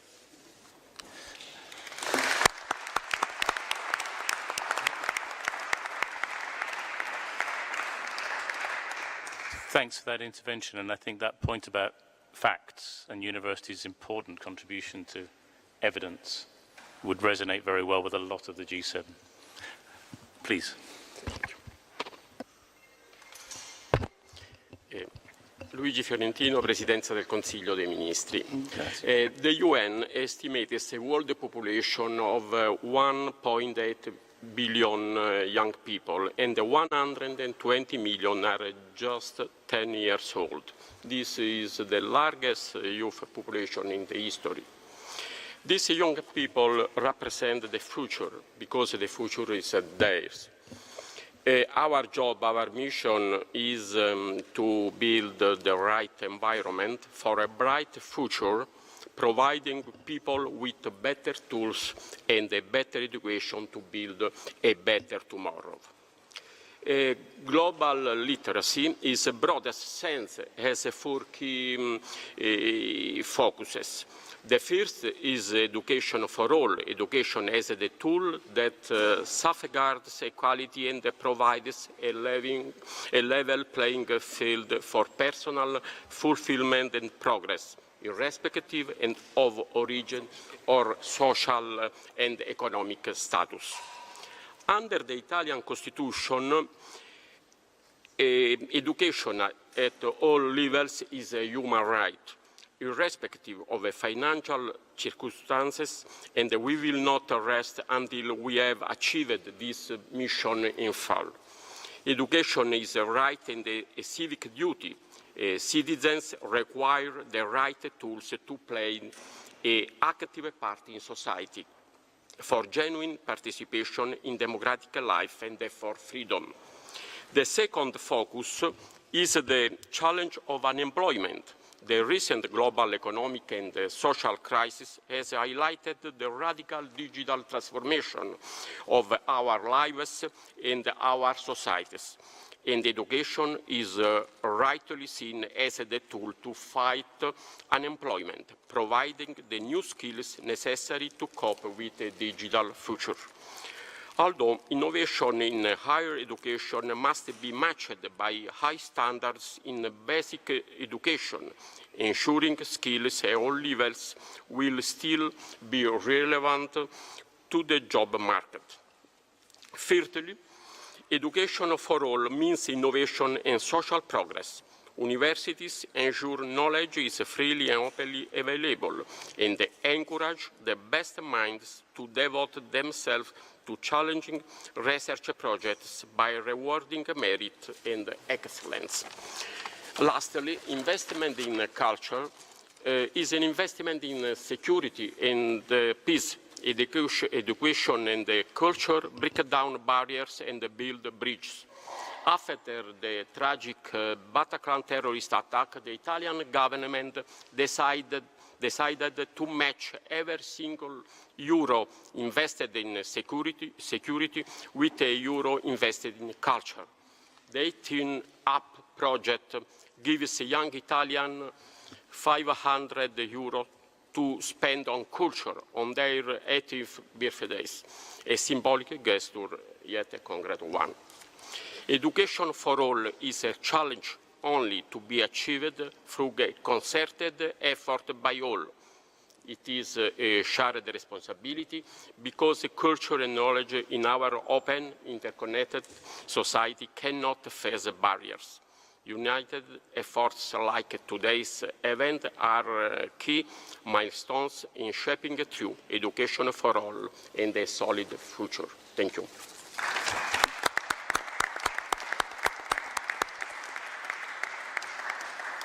Thank you very much. And I think many of those points are in the manifesto already, but we can look to reinforce some of them. I think particularly the one on the demographic change is perhaps something you might try and reflect there. Sir. Thank you. I'm Daniele Dilvon. I'm Director General the Ministry of Education, University and Research, in particular for planning and financing education. And it's very interesting, all the contributions of the tables, but some key points I would like to underline with you. The words education for all.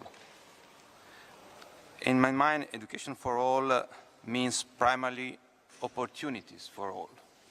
This is important. And it's necessary to understand what we mean by the term. We mean more graduates, we mean more quality of the graduates, or we mean more students enrolling at the university. This is three key points. Some of you discussed about the first 2 points, okay?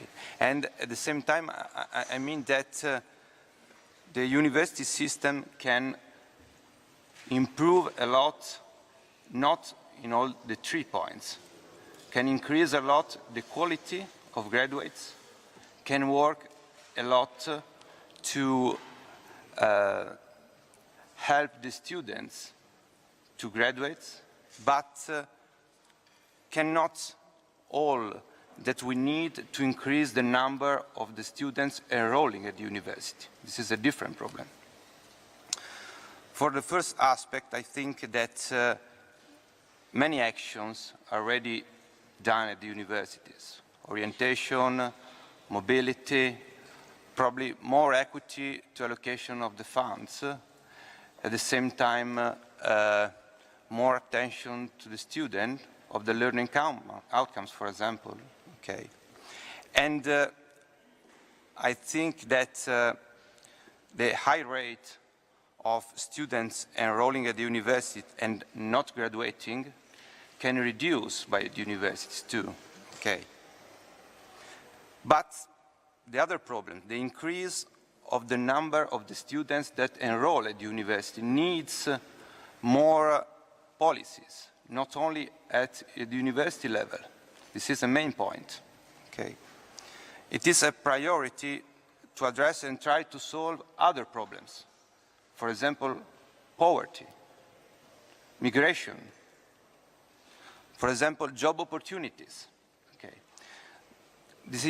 Are only 3 points, for example, that required a great involvement of the other stakeholders outside of the university, non-university actors. Okay. For example, in this audience, we are, I think, all university actors, but I'm not sure there are a lot of non-university actors. So this is a problem because we need to understand how we can involve other institutions to underline the relevance of university, the relevance of education, the relevance of sustainability, and the relevance of the arguments that we discussed today. Okay. So I think in the manifesto too, it's important to underline this aspect. Okay. Thank you very much, Daniele, and I'll ask Tommaso to respond on that. Thank you very much, Daniele, for raising this point, which is absolutely important. As I tried to summarize before, there is one point in which we tried to address specifically this necessity, as it was discussed a lot in our table, that is, on one side we agreed on the necessity to open the door to as many students as possible, but to a kind of tertiary education which is not just uniform, and in this sense the ability of engaging a wider public discussion, opening the experiences to the connection with the productive world, and this kind of opening universities' door to external actors should be a factor of success, not only to attract more people to universities or to higher education institutions, but also to create initiatives to favor the success of these students, because the channel through which inequality is persisting is not just that we need more students coming to higher ed, just to answer your first question, but the second is to find ways to increase their probability to succeed. And the way in which it can come is to open the doors to other actors. And Stefano, you want to add on that? Yes, thank you very much, Daniele, for your observations. 2 points. One is the concept of opportunity for all. This is one of the key words that we decided to put into manifesto in order to stress the point in this regard. And the second one is that is missing at the moment, but we can complete it. When we talk about the fact that each country needs to look for its own equilibrium, in that sense, I think we can say also taking into account of a trade-off inside this equilibrium. In other words, taking into account the fact that you cannot obtain all the outcomes that you want to achieve, and you have to find an equilibrium in the sense of a trade-off between different outcomes. Thank you. Yes, thank you very much, Daniele. I think we could take up your point in this form. You speak, the question is, which education for all? And you're speaking of quality education, which means not only more students, but the quality of education that we offer. And second, discuss the content of this education within a dialogue with non-academic stakeholders in connections with companies, hospitals, and other institutions that will need the educated people the people we are going to educate. I think this is your point, right? Right, in particular the second point, I think. Sorry, could you just repeat that again, Daniel? We missed it. I say right, but in particular the second point. Second point? The second point is discussed. Sorry. The point to involve the other institutions, not only companies, but the political level, the government, regional level, okay, to involve in this important reflection about the opportunities and about the importance of education to improve their fields, not only the fields of the university inside. Thank you for that point. And certainly several of the roundtable conversations I attended yesterday were reflecting on that, and reflecting that many of the resources for improving education are going to come from outside education, and different sectors need to be involved in the discussion about how to agree on that. There are two students, they raise their hands. Please, I'll take the two students, please come to the table, and then I think there's one flag down the end there. Please come. Right. And please introduce yourself. Can you hear me? Okay, my name is Jennifer DeLeon. I'm a PhD student in the life sciences. Oh, thank you. I'm a PhD student in the life sciences. I study cancer biology at Stony Brook University. I think in terms of education for all, there's kind of two perspectives here, not just access to education, but also retention of those people once they're in university. And so retention of marginalized communities. And so specifically, I think this pertains to someone like myself, who is a female in the STEM fields, where we're actually overrepresented in graduate school, and yet still, I mean, I work in a lab that's actually primarily females, and yet still in the faculty level and higher up in the administration, where there's still less females in those positions. So at some point there's a disconnect with people actually entering the academia and retaining their position there and moving up in the ranks. So, you know, that's definitely an issue that is an area where we can address how you keep perhaps marginalized groups, not just women, but whatever you know, group that might be that you're interested in, how can you retain them in the academy so you do see diversity at all levels? Thank you for that, Jennifer. And again, that message was echoed in several of the discussions that we had, and I think needs to be reflected and is already in the manifesto. So, yes. Yeah. I think there was another student just wanted to come in, please. We have a microphone now, great. Hi, can you guys hear me? My name's Jonathan Nari. I'm a student from the University of Windsor in Canada. I'm in my 4th year of biochemistry, and I was going to say that I wanted to make a distinction between instruction and education. With the advent of the internet, search engines, online courses, MOOCs, information, almost all information for everyone is available at the edge of our fingertips. But, I mean, that access to content is not as important as knowing how to process the information. And I think the role of teachers will become more crucial now than ever. It's not just going to be about regurgitating information from textbooks, it's going to be about developing crucial skills, the ability to think for yourself, and I guess distinguish fake news from real news. So hopefully that it can be, I guess, a focus or an objective in the manifesto, and I'd really appreciate that. Great. Thank you.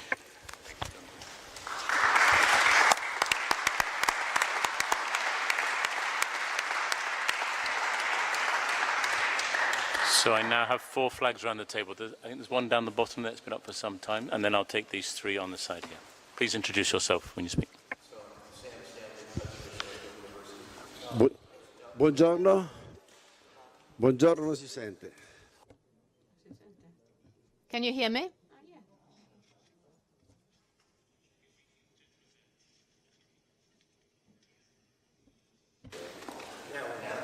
No. Yes. Press. Yes. Yes.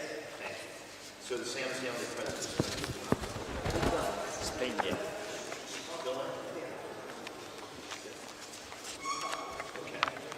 I wanted to follow up on a comment that I made yesterday. I wanted to follow up. No.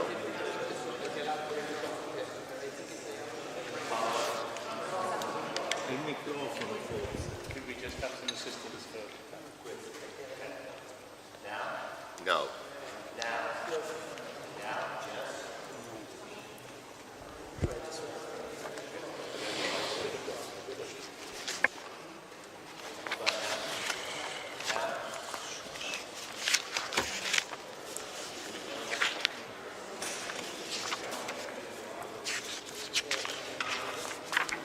Could we assist with another microphone down there, please? I think your microphone is on. Yes. Okay. It better be a very good comment after all this wait. Samuel Stanley, president of Stony Brook University in New York. I want to reiterate a point I made yesterday, and it gets a little bit to Paul's comments about providing evidence. I think there's no question in the U.S. that one of our major problems is income inequality, and the surest pathway out of income inequality is higher education. And the best example of that came with our recent recession. After the recession, the U.S. added about 11.5 million jobs. Only 89,000 of those jobs went to high school graduates. The remainder went to college graduates, people who have a bachelor's degree or above. So the bachelor's degree has now really become the entry degree, essentially, for the economy in the U.S. So the challenge for us is, how do you get more people to that level of education? So that, of course, is an issue around primary and secondary education, how we improve that. But it's also, of course, an issue about access as well and affordability. So in New York State, population about 20 million, we've taken some bold action on that. And we recently passed a law that says now that families, that students from families with household income of under $125,000 a year will be able to attend public universities in New York, State University of New York or City University of New York, without paying tuition. So it will be completely covered essentially by the state. In addition, there's a retention component. So those students have to finish in 4 years to receive the benefit. You have to complete in that period of time. So it's both about providing access, but also incentivizing people to finish on time as well. It puts tremendous pressure on universities. We have to be able to provide the courses, provide the outcomes. But I think it's a noble and bold experiment. And I think something that I think the world will be watching to see whether we really do improve graduation rates. Do we improve the economic situation in New York? And do we continue to deliver on the promise of higher education? So I know I made some of these points yesterday, and I'm sure some of them have been incorporated into the manifesto. But I just wanted to reiterate again, I think there's a very interesting experiment going on in New York State, and one that G7 and others will want to look at. Yeah. Very good. Thanks, Alison.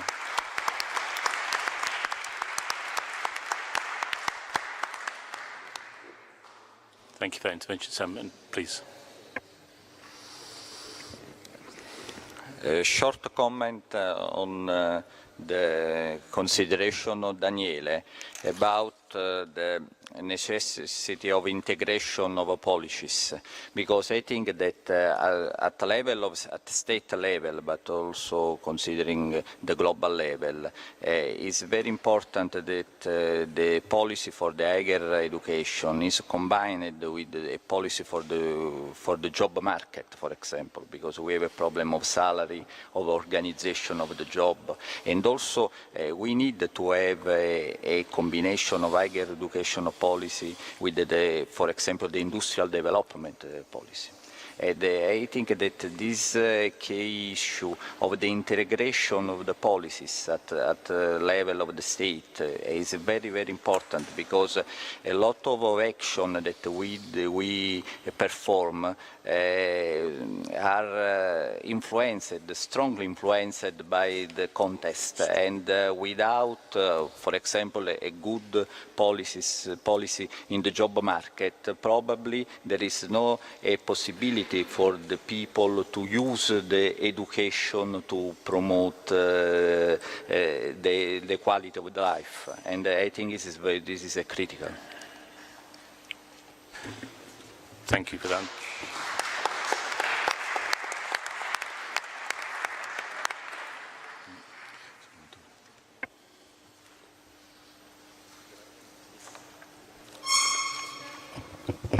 I am Mauro Mantovani, rector of one of the pontifical universities in Rome. We started our discussion about our main goals and which is our vision for the future. I would come back a moment to the link between sustainability and education for all, suggesting to think to this all not only in a synchronical meaning, but also a diachronical, no? Taking care for the future generation. And I suggest, if it is possible in the manifesto, to promote this all also in the meaning of intergenerational value, our responsibility for the future generation, explicitly as a part of an important part of our cultural mission. Which kind of planet we want to leave them, which inclusion, which culture, which economic and political system, and this can be our contribution. So in the relationship between the rights and the obligation, to foster the perspective of this intergenerational justice, we are responsible also for the future generations. Thank you.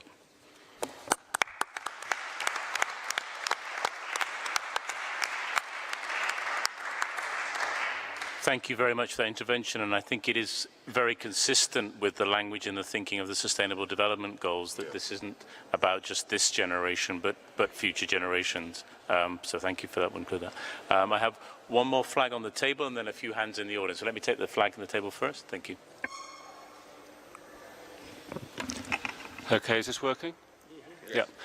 My name is Colin Reardon. I'm Vice-Chancellor of Cardiff University, and I haven't seen the manifesto yet, but I think it's very important that perhaps at the beginning we make a very clear statement about the values that we uphold, because certainly I think many of the values that we would regard as self-evident, I think as educators and as university leaders are under absolutely unprecedented attack, and we've already heard comments about, for example, the fake news problem, the lack of respect for evidence.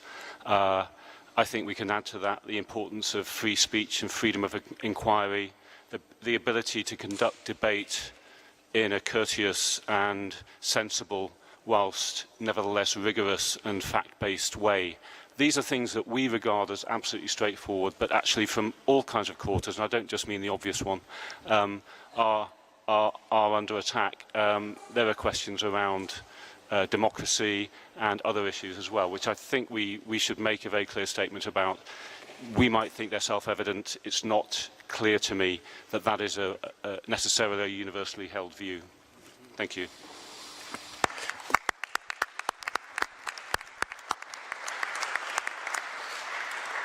Thanks for that, Colin. I think that message has resonated very much in the group discussions I attended yesterday. There is some language in the draft manifesto, so maybe if you could have a look at that, and if there's anything you could add, suggest it to us at the end, that would be great. There were a few hands up in the audience. If I may go to those first, please. Please just stand up and let a microphone to the lady there, and then the gentleman at the back. Okay? Lady there first. Thank you. Hello. Hello, I am Marisa Michelini. I'm in University of Udine. I'm president of the International Group for Research in Physics Education. I want to underline an aspect which is the need to give to all teachers at university teachers, the ownership that they have another task now, no more to teach and to transmit information or to transmit methods. They need to produce competencies. And this is a new task. It's a task in which teachers are not prepared. So I have 3 recommendations for this big important table. One is the priority to put the university teachers in condition to produce learning and not only to teach.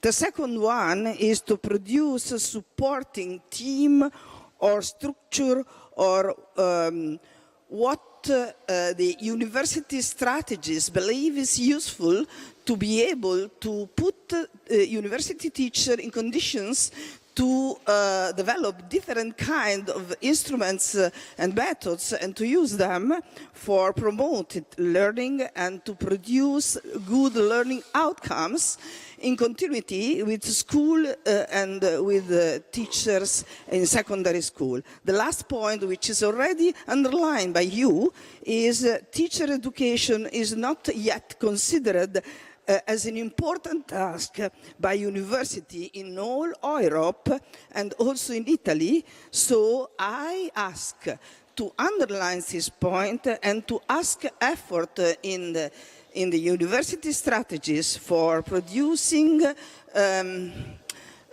engagement by the president of university in promoting strategies in this direction. Thank you. Thank you very much. And the gentleman at the back there, please. We have a microphone for him. Buongiorno a tutti, mi chiamo Marco Bevilacqua, sono coideatore del progetto Corvelius con la Pontificia Università Lateranense che si occupa della trasmissione dei valori nell'era digitale. Abbiamo fatto un incontro il 4 novembre appunto in San Giovanni a Laterano e partecipo anche al progetto del professor Zanenga che si chiama... I'm also a member in the project of Professor Laterano. But I just wanted to turn things a bit over. We spoke about rights. I'd rather talk about obligations. In Athens, the citizens who did not take part in the life of his community was considered to be an idiot. So in the end, I have to work in the field of obligation, not just in the field of rights. If I want to enjoy my rights, I have obligations to fulfill, and this is the first step. Secondly, we have to think about a rather disseminated system. The book published in 2014 stressed, that book, that we would go back to the dimension of medieval cities rather than the global dimension.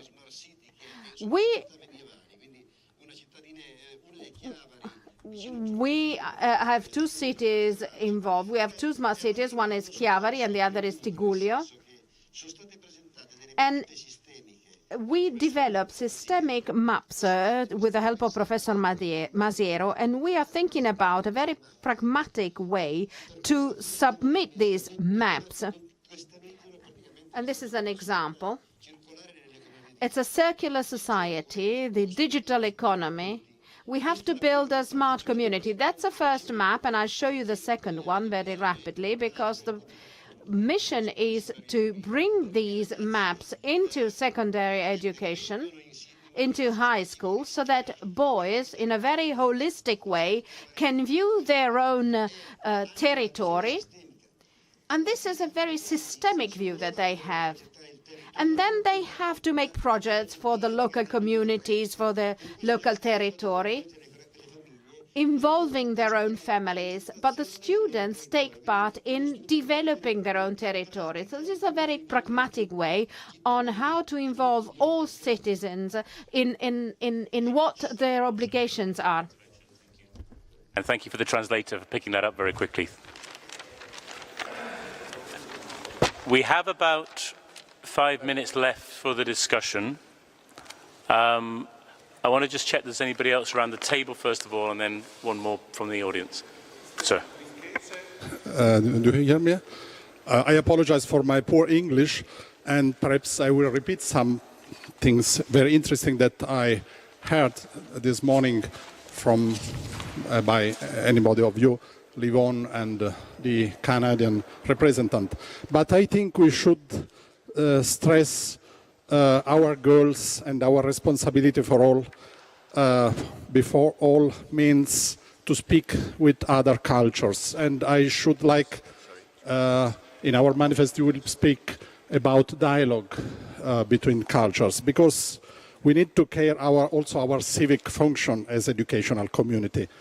The risk that you stressed is to avoid to speak only to ourselves and to our world.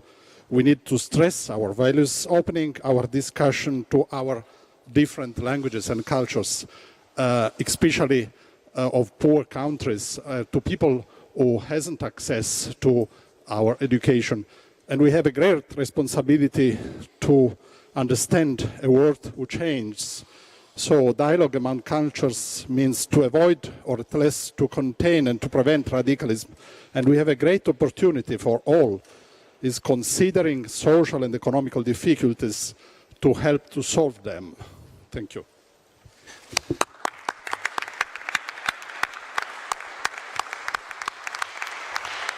Thank you very much for that intervention. Did you want to come in? Aurelia Sole, University of Basilicata, Vice-Chancellor. I fully agree with Paul. It's necessary to highlight the role of the university for the economic and social growth of the territory, especially in fragile economically. As demonstrated by a recent study by Anna Valero of London School of Economics and John Varrin of MIT for Economics. This, I think, have a relationship with the idea of presented by Livon and by Professor Manfredi. Thank you. Thank you very much.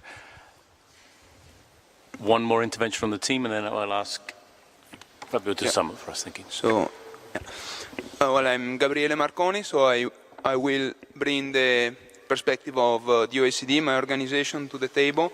So, for one thing, I would like to start from the discussion we had a bit earlier on the differences between focusing on access, focusing on completion or on graduation. So we're building a data set at the Directorate of Education and Skills on equity in tertiary education. And what we see is that, in fact, completion rates for disadvantaged students are not consistently lower than those of other students, with very big differences across countries, across the dimensions that we use to see who is disadvantaged. Presumably because the students are already selected with regard to other characteristics, given that they are underrepresented compared to the population. So with this, I just wanted to point at the need to ever improving the data and information systems and also diffusing the data to focus the policy resources. In this case, in some cases, resources will have to be focused on access, and in some cases, they will really have to be focused on completion. My second point is, as the OECD, we really stand behind the slogan of Education for All. We released a recent and very substantive report in 2015, In It Together, in which we show how equity is important for growth as well. So it's both a matter of justice and a matter of growth, and the channel that we identify through which equity really improves development is exactly the role of education. So more unequal societies impair the formation of skills and human capital, and so the role of education in this is absolutely fundamental. Thank you.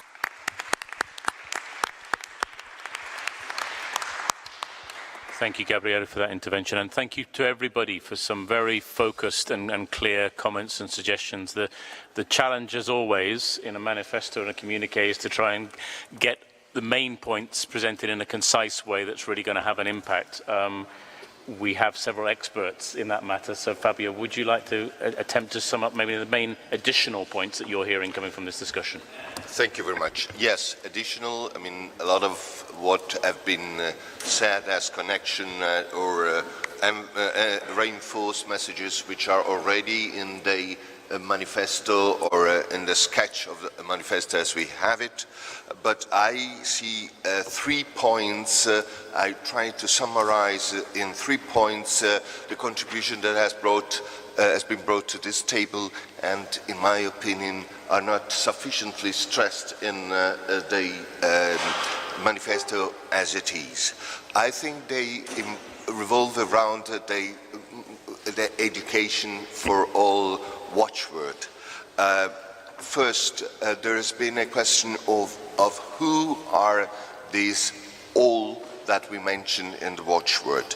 So it has been emphasized that we should make clear that we mean also groups that are tendentially marginalized, so disadvantaged people, but also people who have different needs of education in comparison with our usual clients.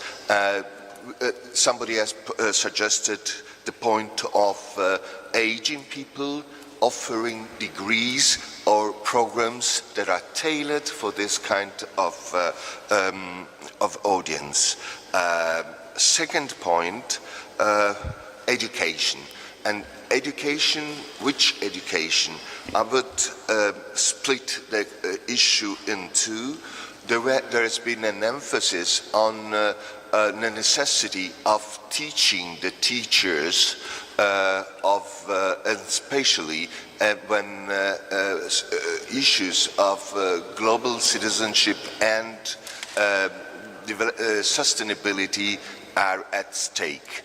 We need to educate our teachers so that they are able to transmit values that are fundamental to global citizenship and sustainability.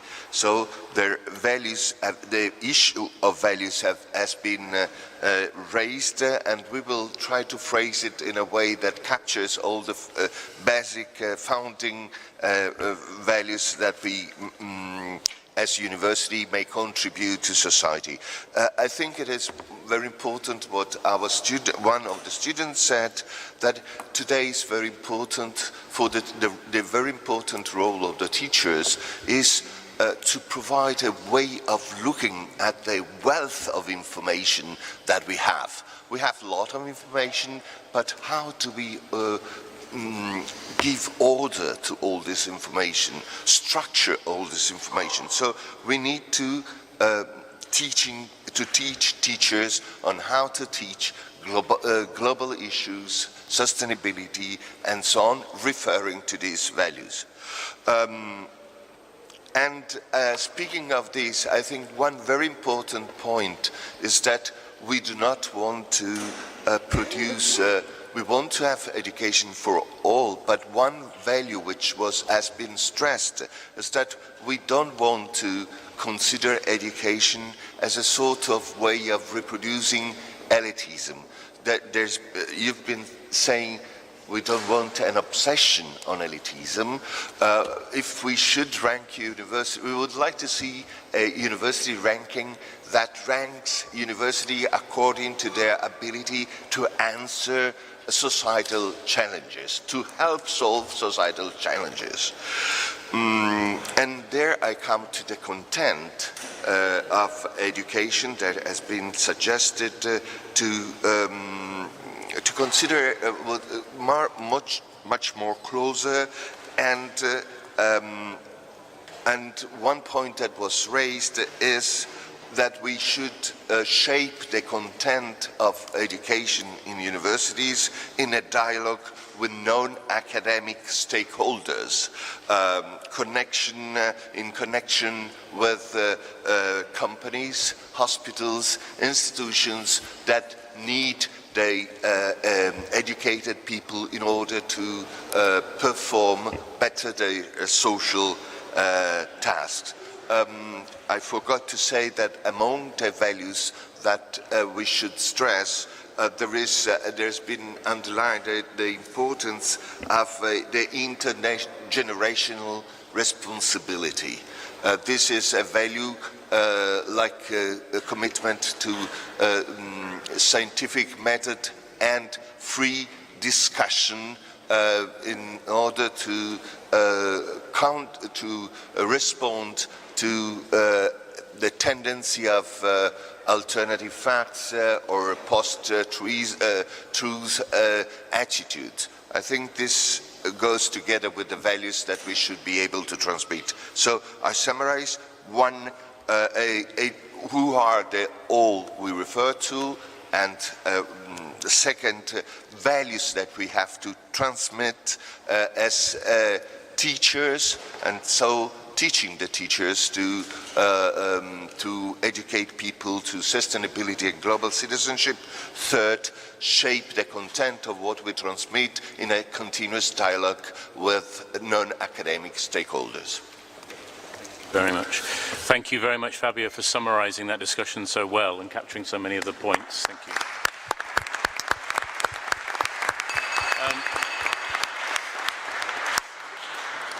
And I know Fabio will be working with others on a redrafting of that and putting together the final document, so thank you for that work.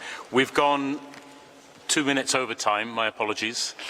But thank you once more to everybody for the discussion, for the contributions, and in particular for your patience and handling this discussion in English. I would have struggled with my terrible Italian to be chairing this panel, so thank you very much for that.